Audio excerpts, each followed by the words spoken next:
Тој е најзначајниот македонец за 20. век. Основоположник на современиот македонски јазик и правопис, автор на првата македонска книга за тој јазик и правопис. Тој произлегува од врвните универзитети, но целото свое дело не им го подарува на универзитетите од кои што произлегува, туку и го враќа на Македонија. Заштитник на народот и татковината. Првенствено е борец со мисла и со перо, иако и самиот бил член на револуционерниот комитет и се залагал и за оружена борба. Историчар кој ги постави темелите на современата македонска национална историја. Развојот на македонската национална свест и конституцијата на македонскиот јазик. Етнограф, активен македонски политичар, дипломат и публицист. Таа негова идеја водилка, дека тој, како македонски интелектуалец, секогаш треба да биде во служба на својот народ.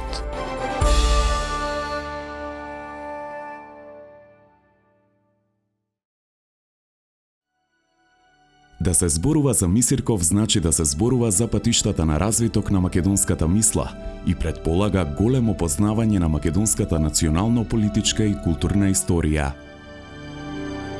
Македонците уште во 60-тите години од 19-тиот век почнале да тврдат дека не се ниту срби, ниту грци, ниту бугари, туку дека се посебна народност и се повикувале на античка Македонија. Мисирков се јавува токму во времето на најсилните пропаганди, кога се разнебитува македонското национално ткиво и кога секој се обидува да ги присвои македонците, а со тоа и македонскиот народ воопшто, македонската земја за своја.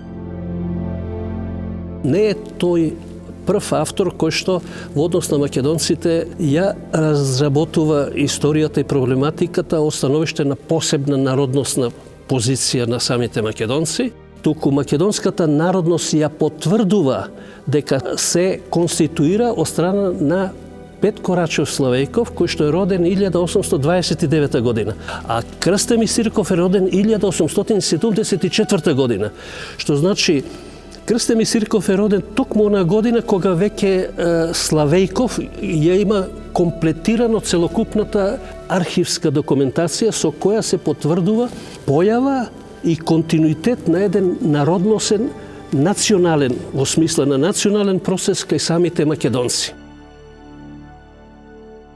Сите оние кои што се родени во 70-тите години, а ќе учествуваат или во македонското ослободително движење, или во движењето за културна манифестација на македонскиот порив, тоа се луѓето токму родени во 70-тите години.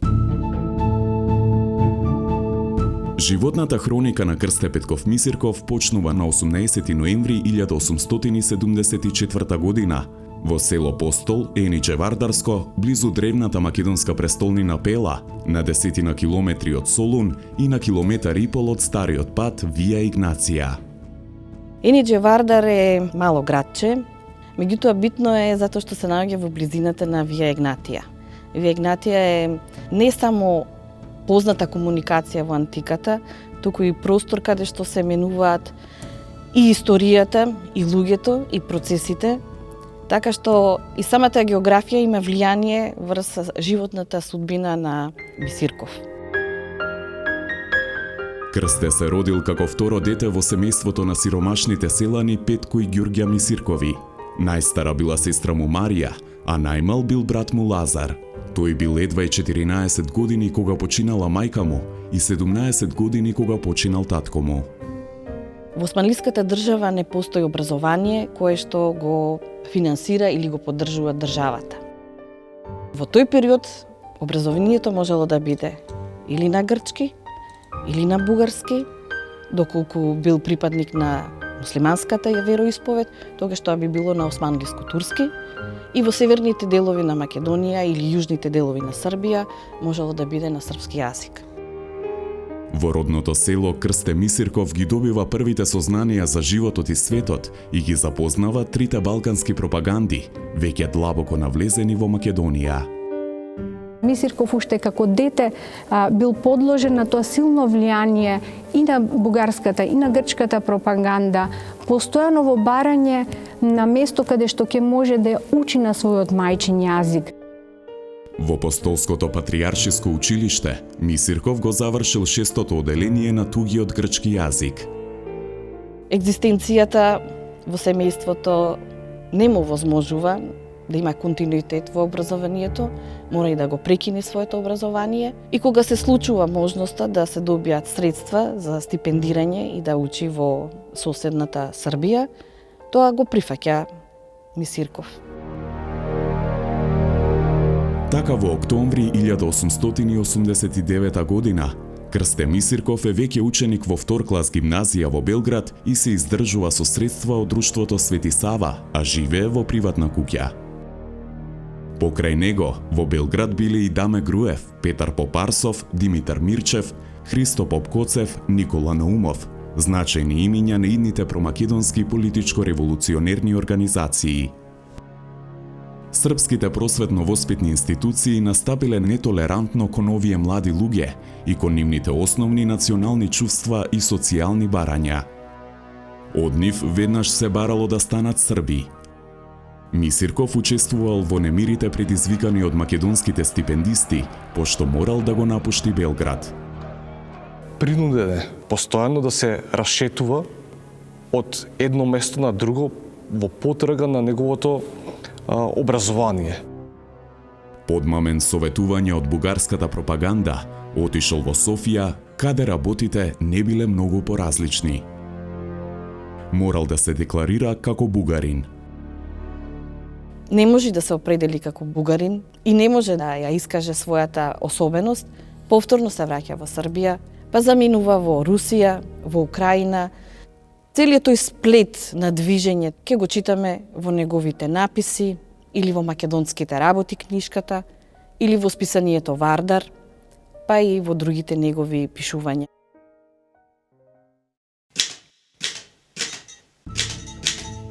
Моето потекло, загубата на моите родители и образованието дадоа строго одредена суштина на моето јас. Јас веќе не сум селанец, но и не сум господар. Јас се навикнав на најголеми лишувања, но во исто време, предпоставувам, имам право да претендирам за повеќе или помалку пристоен, достоинствен живот. Моето образование, далеку од родителската грижа, разби во мене конзистентност во мислите и во постапките. Сето ова постојано го насочува и условува патот на мојот живот. Оно што влијае врз неговата натура да израсне онака како што ќе го запознаеме како една харизматична личност со едно особено чувство за перцепција и на условите во кои што живее, но и условите кои што ќе трпат влијание, е специфичната историја на македонскиот народ во рамките на Османлиската држава. Четвртиот клас гимназија го завршил во Шабац, но во учебната 1892-93 повторно се вратил во Белград, каде учел учителска школа. Таму во 1895 година ја оформил ученичката дружина Вардар, која представува еден вид продолжување на дејноста на лозарите. Не случајни се неговите врски кои што ги имал со Петар Попарсов, предводникот на лозарското движење, кои што се залагале за поедноставување на тогашниот правопис со кој што се користеле тогашните македонски интелектуалци во смисла на отфрлање на тврдите гласови и воведување на нови букви. По завршувањето на учителската школа, наместо на неговото работно место, учител во Приштина, тој отишол во Одеса со намера да студира во Русија. Бидејќи не му го признавале средното образование, тој уште 2 години учел духовна семинарија во градот Полтава во Украина, па потоа се запишал на медицинскиот факултет, за во 1897 година студиите да ги продолжи на Историско-филолошкиот факултет во Санкт Петербург.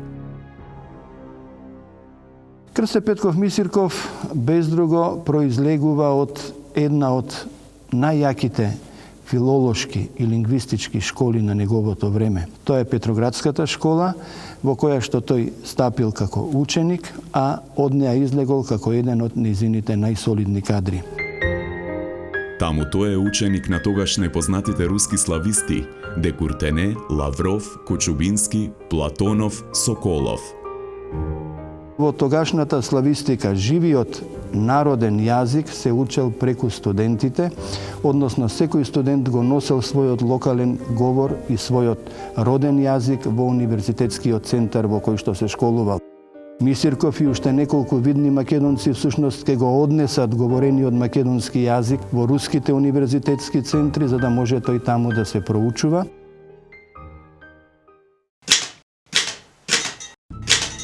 Сега веќе имат представители од науката, како професор Бодуен де Куртене, Лавров и Јагич, кои гледаат на македонските наречија како на одделен представител на словенската фамилија од јазици. Бодуен де Куртене, уште пред да се сретне со македонскиот јазичен материјал, ќе изработи шема според која што како основен критериум за одделноста на еден јазик на прво место ќе го постави акцентот.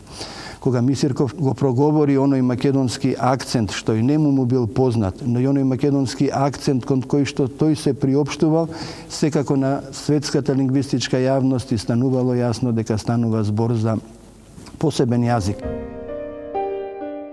Со студијата кон прашањето за народноста и причината за популарноста на македонскиот крал Марко од 1902, која му била дипломска работа, Мисирков брилијантно го завршил факултетот, определувајќи се и натаму за научна работа.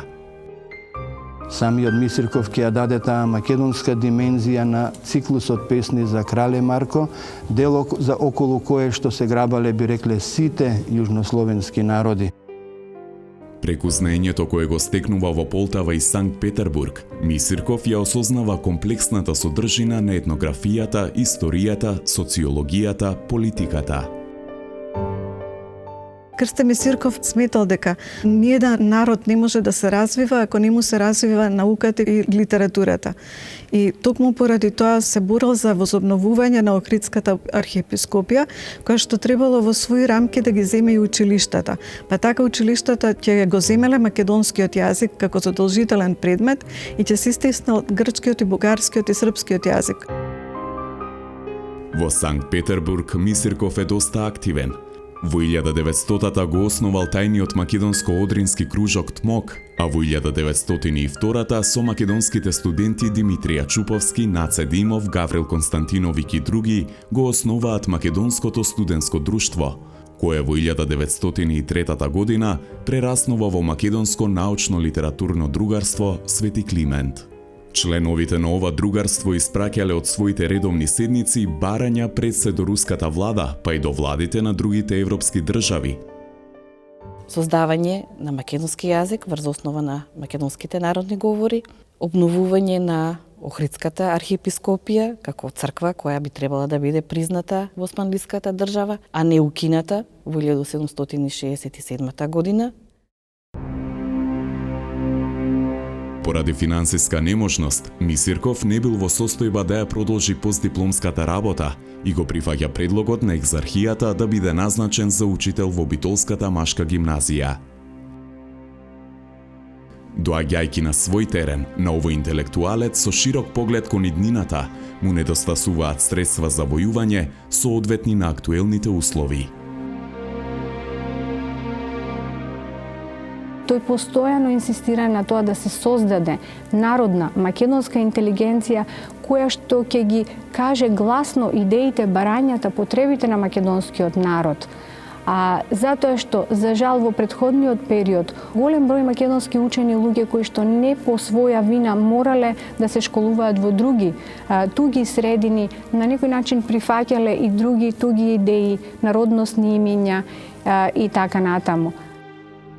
Неговата идеална програма за македонски културен и национален препород не може да се наложи во отсуство на автохтони македонски институции, со какви што располагаат соседните држави. Барањето за формирање на научни институции во кои што би работеле македонските интелектуалци се основата за понатамошна изградба на македонска држава. Во конкретното време, отсуството на вакви институции е делумно компензирано од тајната македонско-одринска револуционерна организација ТМОРО и прокламираниот од неа политички сепаратизам. Во Битола, Мисирков освен со учителствување во гимназијата, се зафатил и со домашна обука и подготовка на децата на тогашниот руски конзул во Битола, Александар Аркадиевич Ростковски, кој што се залагал за олеснување на животот на македонците во битолскиот крај. За жал, турските власти тоа набрзо го виделе, дека штети на нивните државнички интереси. Ростковски бил убиен, а Мисирков заедно со неговото тело се вратиле во Русија. Таму ја подготвувал својата книга за македонските работи. Во целиот тој негов ангажман, како централен чин и централно дело кое што него го издигнува на самиот врв од македонскиот национален процес во целина, представува неговата книга објавена 1903 година за македонските работи.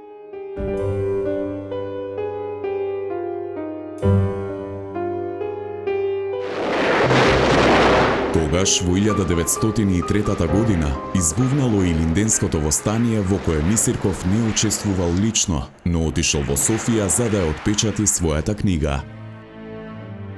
И додека таа се печатела, Крсте Мисирков заминува за Белград со театарската група на Чернодрински и на 11 декември 1903 година во салата на Великата школа зборувал за македонското прашање во светлината на српско-бугарското зближување, што било остро пречекано од српскиот печат.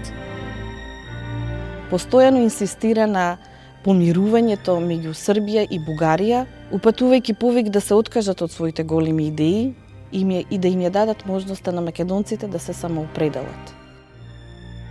Бугарската влада не била готова за каква и да е толеранција на македонското национално движење. Кога се вратил во Софија да си ја подигне отпечатената книга, таа била откупена од тамошните власти и изгорена, а од изданието се спасили и зачувале само мал број примероци. Се спаси неколку примероци кои што останаа како обелиск, така да се каже, во македонскиот историски процес. Самиот Крсте Мисирков е претепан, па тој е отиден во Русија. Книгата за македонските работи е значајна од повеќе аспекти. Уште во предговорот Мисирков го образложува својот став зошто се зафатил со пишувањето на книгата. Имено тоа го сторил за да го изложи своето сваќање за народните идеали на македонците и на тој начин, според своите сили, да исполни дел од долгот кон својот народ и кон својата татковина. Народен идеал според Мисирков е долгот кон татковината и кон народот свој до неговото остварување. И секој свесен човек треба да се стреми да кај себе да го изгради тој народен идеал. Искажувањето на своето разбирање на народните идеали и критиката на таквија не е празна работа, зашто идеалите се душата на општата народна работа и од здравоста на таја душа зависит и здравоста и плодовитоста на самата општенародна работа.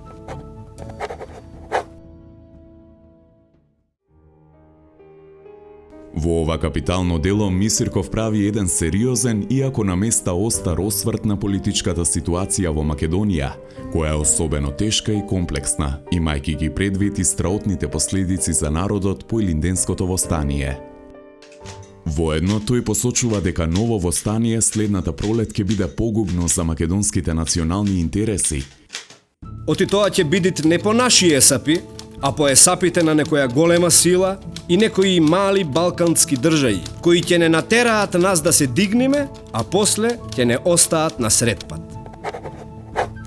До конечното остварување на целите на македонците не треба да се доаѓа само со револуција, туку и со еволуција. Еволутивниот пат е борбата со пропагандата и неа всушност ја поставува како еден од народните идеали кои што треба да се остварат.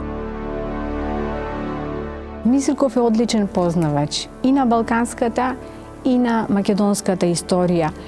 И тоа негово знање доаѓа до израз и во книгата за македонските работи, но и во други стати, каде што ја прави таа анализа за потеклото на пропагандите, за целта на пропагандите, зошто се тие посегања кон Македонија од страна на особено соседните балкански словенски држави.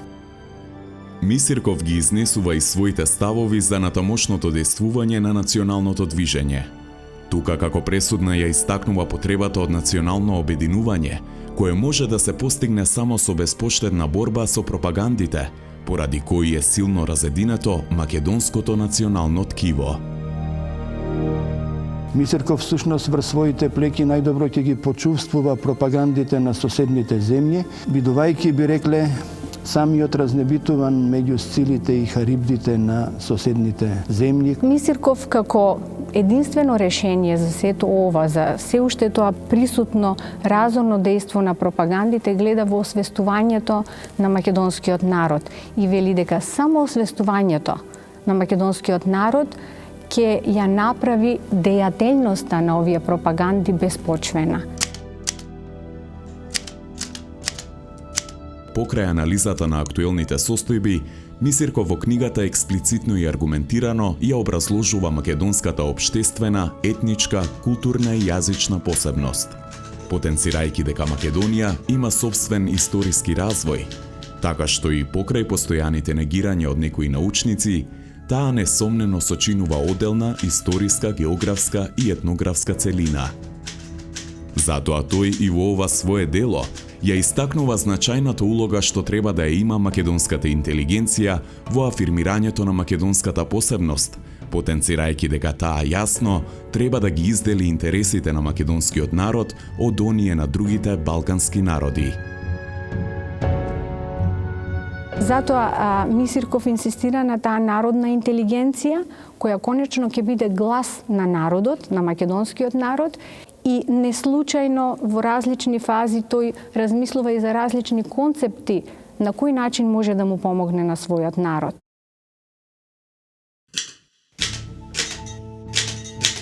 Задачата на македонската интелигенција од сега натаму требит да биде да се одделат нагледно за сите. И за самите македонци, и за Турција, и за балканските држави, и за великите сили. Интересите на македонците до интересите на другите балкански држави и народи и да се изучат подробно сите прашања врзани со нашиот народ и нашата таткоина од сегашното големо бедствие и со претветањето на нашиот народ во дуовен и материјален однос. Добар дел од македонската интелигенција се определи кон политичката опција. Автономна политичка творба на македонците, каде што не се размислува за народностното, за јазикот, за културата. И тука е таа спрега на Мисирков со водачите на македонското ослободително движење.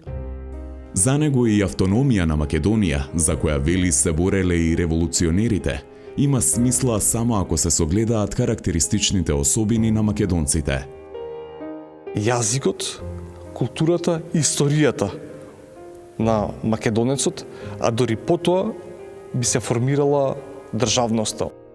Тој во целата книга ја потенцира важноста на создавањето посебен и општо прифатен македонски литературен јазик, како најважно и најмокно средство за промовирање на македонската специфичност и за постигнување на неопходното национално единство.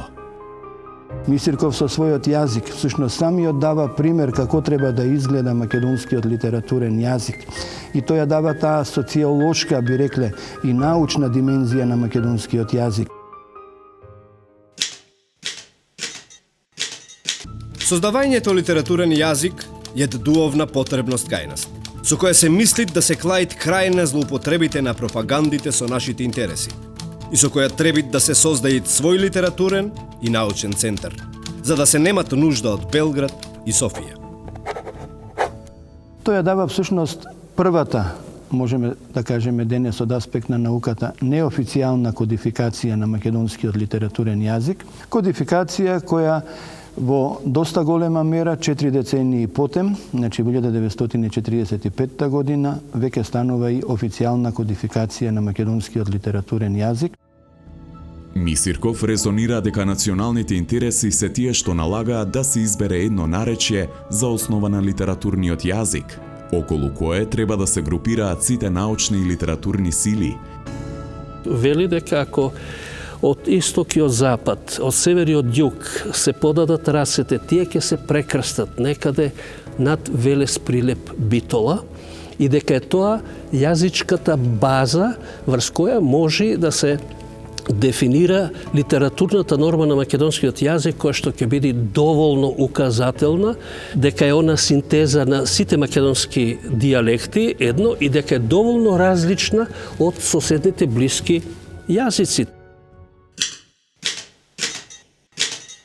Дијалектот велешко, прилепско, битолјско, охридски јет јатката на македонскиот јазик, зашто на запад од него јет дебранскиот, на југ костурцкиот, на исток источниот или солунскиот и на север скопскиот или северниот. Значи, централното наречје имат зад себе, така да се речит историјски праа. И Мисирков, како и многу македонски дејци пред него, пишувајќи на мајчиниот јазик, се соочил со проблемот како да ги запишува специфичните гласови. Затоа тој се зафаќа и со прашањето за правописот, јасно определувајќи се за фонетскиот принцип. Тој нема за цел само да создаде едно писмо што ќе по секоја цена различно од кирилските писма на другите словенски народи. Тоа е едноставно еден, би рекла, логичен одговор на потребата, на барањето, специфичните македонски гласови да се обележат со соодветни букви типични за македонската азбука. Во својата книга тој употребил 29 графии, правејќи одстапка само во однос на Дж и Дз, кои ги бележи со ДЖ и ДЗ. Историски потват на Мисирков е да се определи, да најде соодветни букви, зашто позајмувањето на букви од друга азбука на некој начин го наметнува нивниот гласеж, а за да се искаже оној оригинален гласеж на овие македонски гласови, по кој што впрочем македонскиот јазик се разликува од другите словенски јазици, токму тоа може да се направи ако се има и оригинална графија. И не случајно, оваа книга не успеала да ја оствари својата основна функција во времето кога била создадена и објавена. Да допре до македонската читателска публика, желна за дела на мајчиниот јазик, да ја биде достапна воедно и на светската научна јавност, каде ваквото дело сигурно не ќе поминело незабележано. Книгата за македонските работи е една совршено создадена лингвистичка книга, во онаа смисла во која што во неа се вградени најновите откритија во лингвистиката. Со оваа книга самиот Мисирков веќе се вбројува на почетоците на социјалната лингвистика која што се зародува токму во тоа време и во Парискиот центар, но постепено и во руските центри. На почетокот на 1904 година, Крсте Мисирков беше назначен за гимназијален професор во далечниот Бердијанск во Јужна Русија.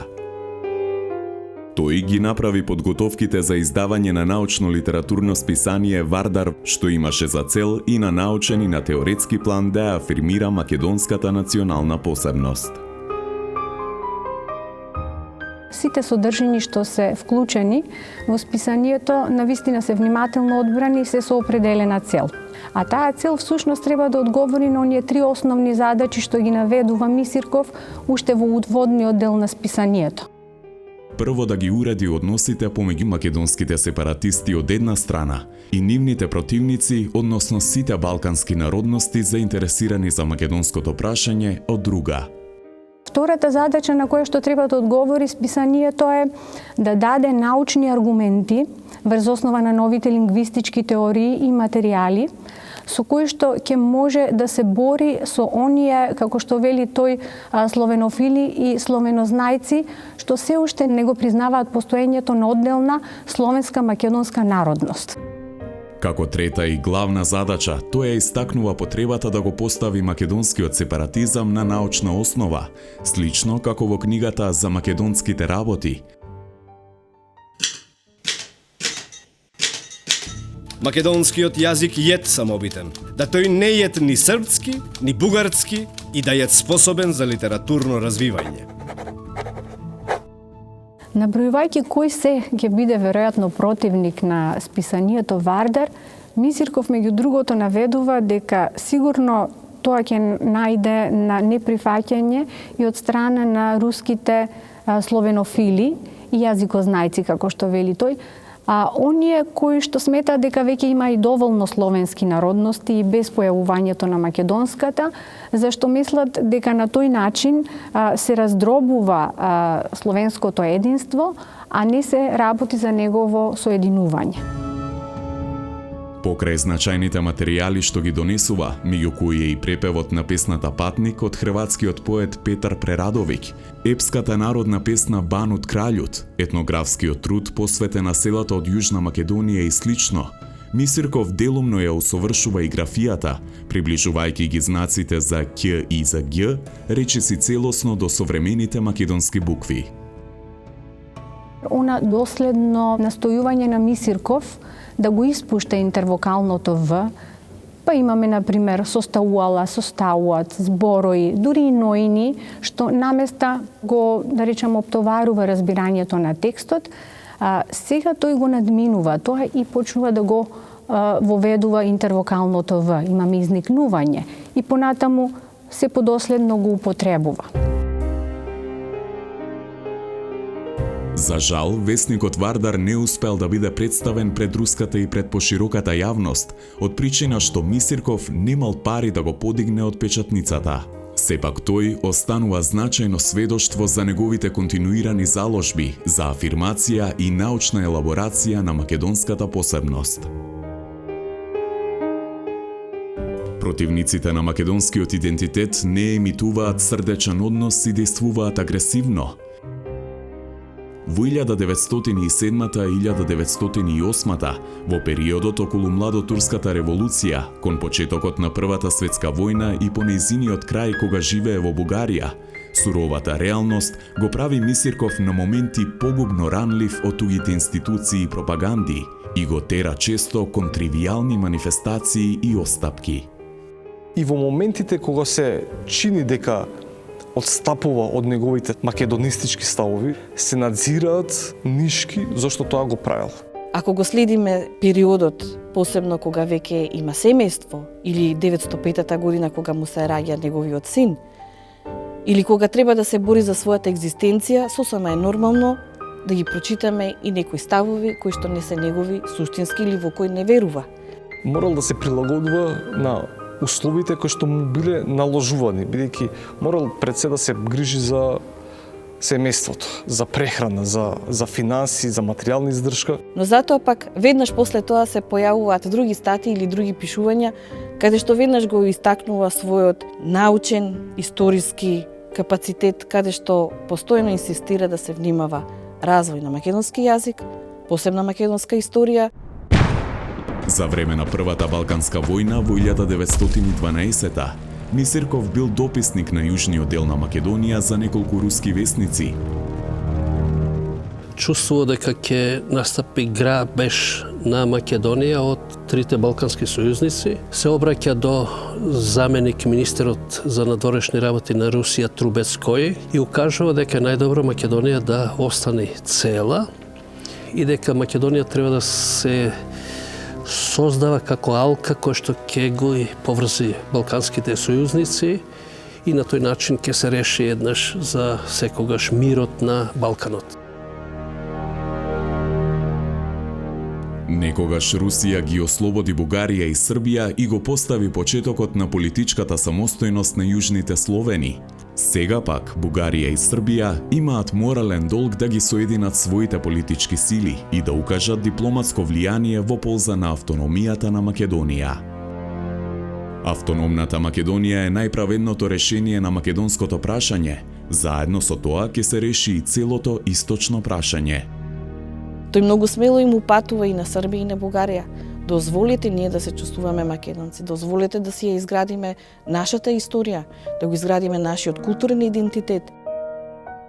Тој во својата статија «Автономија на Македонија» Објавена на 1 август 1912 во одескиот весник Славјански југ, дава силни аргументи во прилог на остварувањето управа под контрола на европските сили.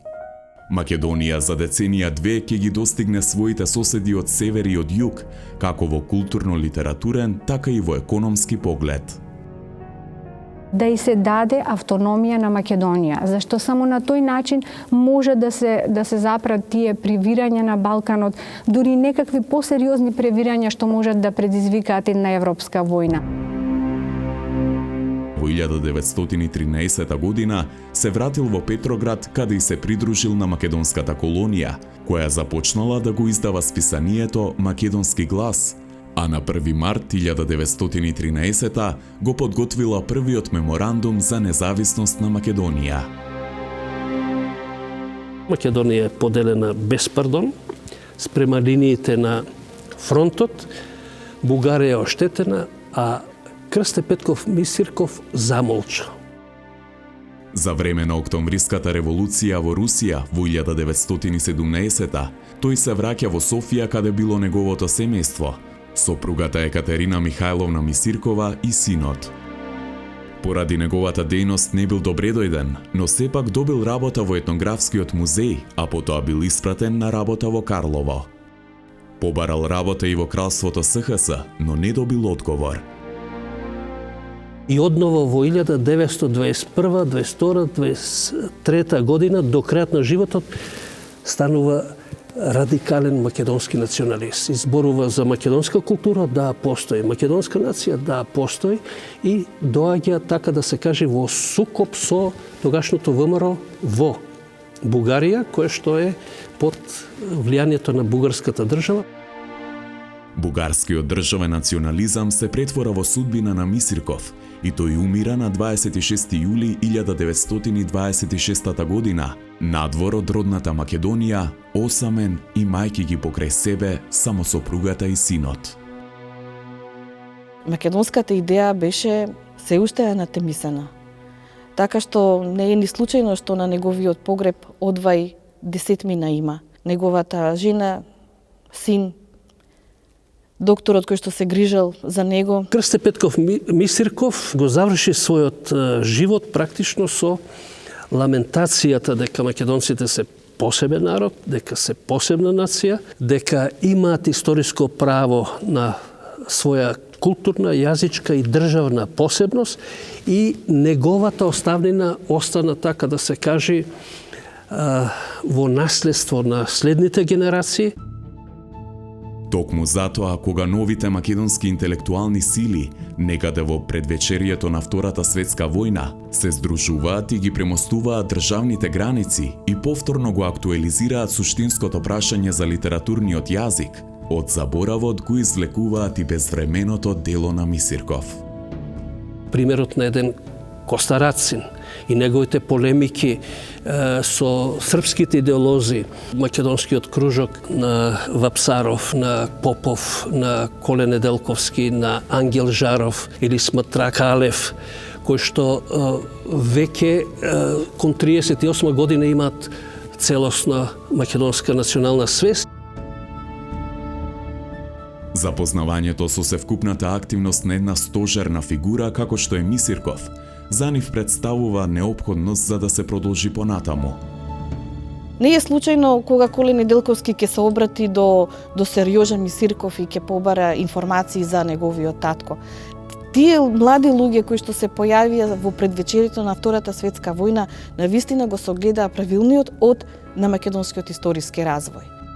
Крсте Петков Мисирков ги поврзува сите тие генерации и ги претвара како синџир на настани континуиран од 60-те години на 19 век до Втората светска војна, кој што во основ ја дефинираат македонската држава како посебна држава во рамките на Југословенската федерација, македонскиот народ како посебен национален субјект со своја култура, традиција и јазик.